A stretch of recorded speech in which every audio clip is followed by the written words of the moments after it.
Hey everybody, welcome back. Real quick, I thought I'd go over a little topic for discussion today. Talk about the viability of pellet rifles. So, guys, just stick with me here. I'm going to get the camera reset, and we'll get right back on that subject. All right, the subject in question is there any viability to pellet rifles as far as your survival, your prepping and stuff goes? This one here is a Gamma. I've had it for a while. To be honest with you, I've actually forgotten the name of it. Let me look. This one is the Gamma Shadow Whisperer, max velocity 1,250 feet per second with PVA platinum ammunition. Most your standard lead ammunition you get out of this would be closer to 800 to 900 feet per second. This one's a .17. Pretty good. It comes with a real nice set of open sights that are fully adjustable. Let me get a little closer so y'all can see. Fiber optic. She's a little dirty. It's been sitting for a while. So the question being, is there any viability to have these? And my just short answer for me personally, yes. The ability to take small game with these is pretty good. You practice with it, learn how to properly hold it and squeeze your trigger on these. This is what they call a Springer. It's a break barrel.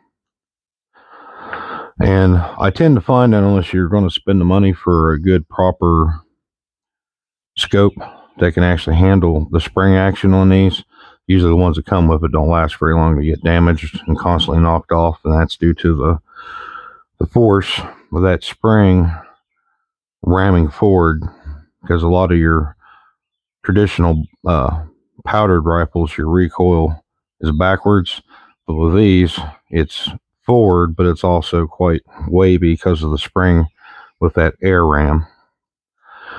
But like I said, I do really like good set of open sights, and these are pretty decent. These are made the way the barrel's made here is to reduce the noise. So you got built-in baffles basically. So what can you expect to do with these? Definitely birds, rabbits, squirrels, and even up to raccoons. I got a couple of these in different calibers. You even got the 22 caliber ones. But the good thing about it too is your ammunition. Whereas there's a variety of them. Most of them you usually get at your local Walmart. These ones are the faster velocity one. They have a aluminum head with a plastic skirt, and these are just made to obtain maximum velocity basically. That'll stay there in balance. I'll put this back here and I'll show you guys some of this ammunition. I should have brought some others up to show you, but pretty rainy today, so I just grabbed this stuff while I had a gap where there weren't no rain to get up here to shoot this quick video.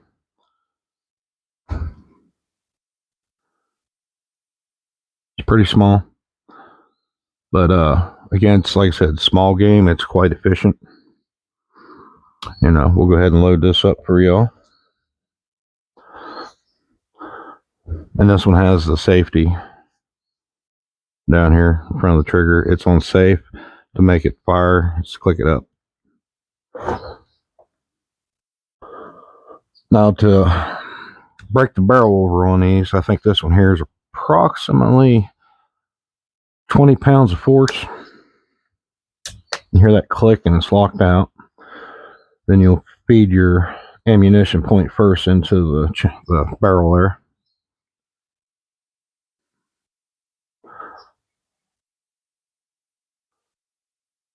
Put that in there. Just a gentle push. Make sure it's good and seated.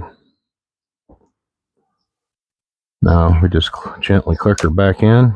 It's locked in. Our safety is on. And just for demonstration purposes here, I will fire this off out there to the hillside. Now there's nothing shooting out the barn door here. There's nothing that I'm going to hit that's going to be, damaged. So you guys can hear the report. Now, mind you, we're inside of a building, so the report's going to be a little bit louder than if you was standing out there in the open. However, it's currently raining pretty good, so.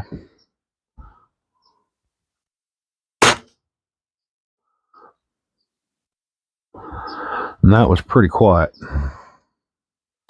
So for pest control, these things are all actually quite fantastic. Oh, what I'm going to do here is we're going to load up another round. Then we'll try to get a bottle or a can. Make sure our safety's on. A bottle and a can, and we'll set it up there, and I'll try to hit it at range. Okay, guys, there is our target. It's about 12 paces away from us. Now I'm going to zoom in here. That way you guys can get a good shot at that, and we're going to be shooting from inside the barn here. So just give me just a minute, and we'll try to get this shot set up for y'all.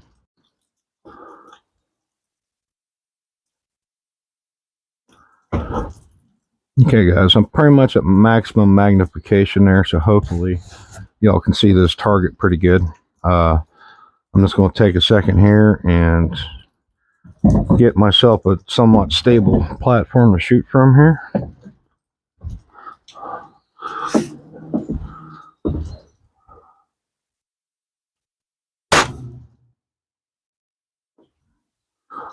All right, let's see if that connected.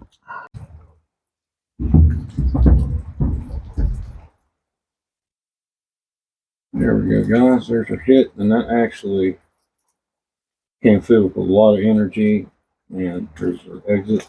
It didn't even move the bottle, which I was actually hoping for a reaction so y'all could see the hit. So I'm gonna try with a soda can. Maybe we'll have a little more reaction for everybody to see the hit. There we go, guys. I got 2 soda cans stacked on top of each other. Let's zoom that in.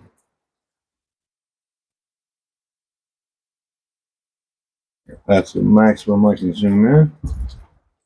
And had the mic clear away from my face, so hopefully you heard that.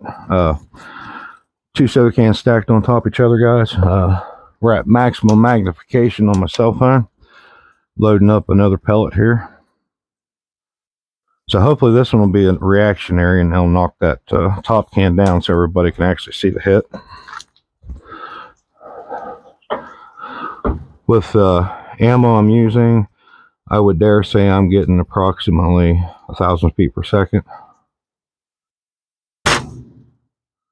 That might have been a miss. Let me try that again, guys. That should have knocked that can off.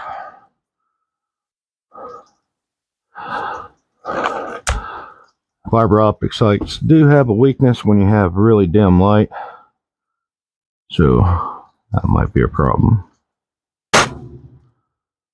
Let's go check that. That seems to me that had to hit the target. So I'm just going to keep the camera going real quick, guys. No point in constantly resetting this thing.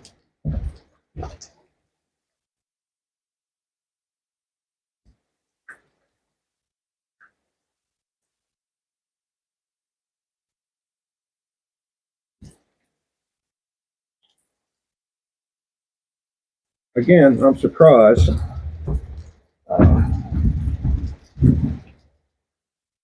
Still on max magnification here on them holes. There we go. There's one. There's the other. I thought I might have missed, but that again had so much. I mean, there's a little bit of fluid in the bottom of that can, and it still stayed standing.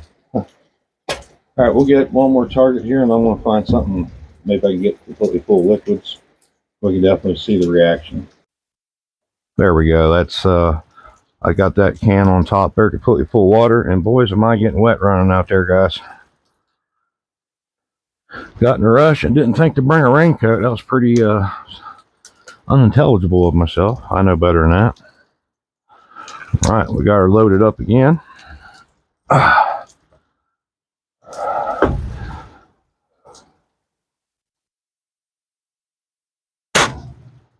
There we go. Finally a reaction. Had to fill it completely full of water though. Let me put the rifle away. Alright. Let me run out there and grab that bad boy. Let's go ahead and take the zoom down. When I bring it up here to show you guys, it won't be all wonky looking.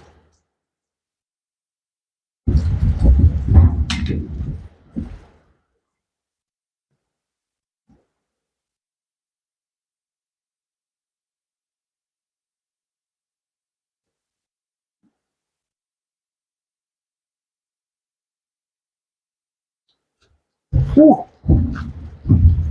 That ain't cold. Okay, guys.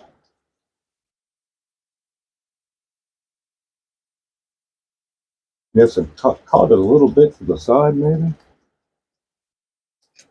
And once it hit into the water, it almost kind of looks like it ricocheted back out of the can. That's quite a bit of damage right there.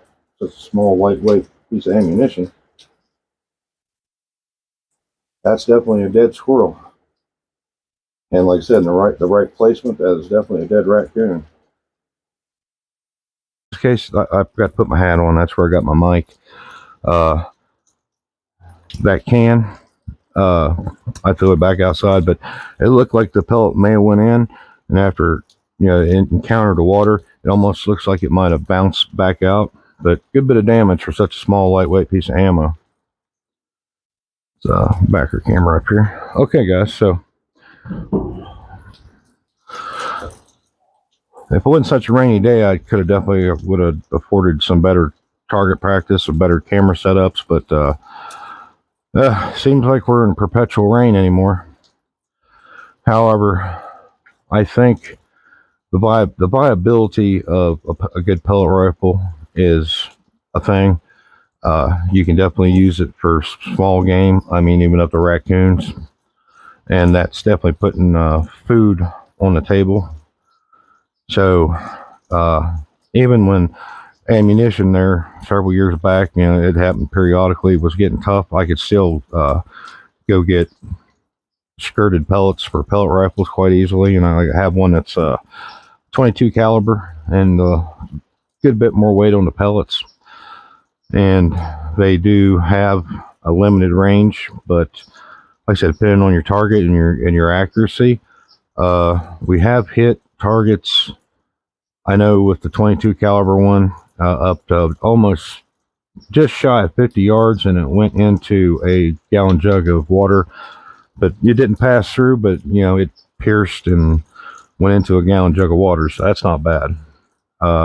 You said if you want to afford yourself a decent optic to put on this, and you practice with it, it just increases the efficiency. So I highly recommend getting at least a couple. Get one in at least 17 and maybe one in 22. There's other springers out there. I know, as far as I know, they make them clear up to 30 now. You can get 22, 25, and 30 caliber in the springers. Like I said, depending on your area and where you're at, if you have small games, and if nothing else, there's always rodent control to consider, and they're just fun to shoot, and it's a good introductory for young people before they get into proper firearms. So there's a lot of usefulness to having some good pellet rifles. I personally have killed a lot of small game thieves myself, and also some birds. And there's a lot of birds that you may not think are edible, but they are, and in a tight spot, as they say, it's better than nothing. So you can get some food in your belly. But I won't drone on and on about it. I could definitely do some follow-up videos when we get some more clearer weather. Right now it is just absolutely pouring down.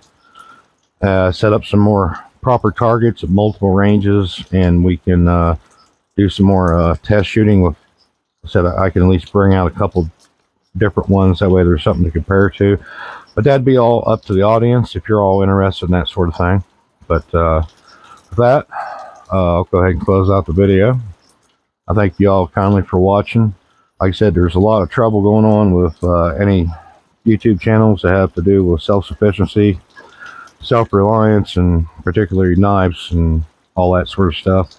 So I'd really appreciate it. Everybody double check, make sure you're still subscribed to my channel, and you may not get notifications that I am posting new videos. So that may be a thing where you just might have to actually manually go to my channel and click to see if I got a new video up.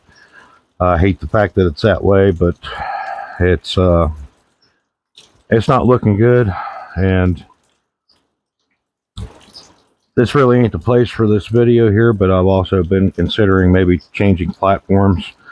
I'm hoping to get my message out about all the stuff I'm doing on my videos to a larger audience, and if my efforts are being hamstringed by the platform I'm on, you know, I may highly consider going to a different platform, but if I do that, I'll definitely let everybody know. So that, I greatly appreciate you all. Everybody stay safe out there. Learn as much as you can to be as self-sufficient as possible. And I'll see y'all in another video.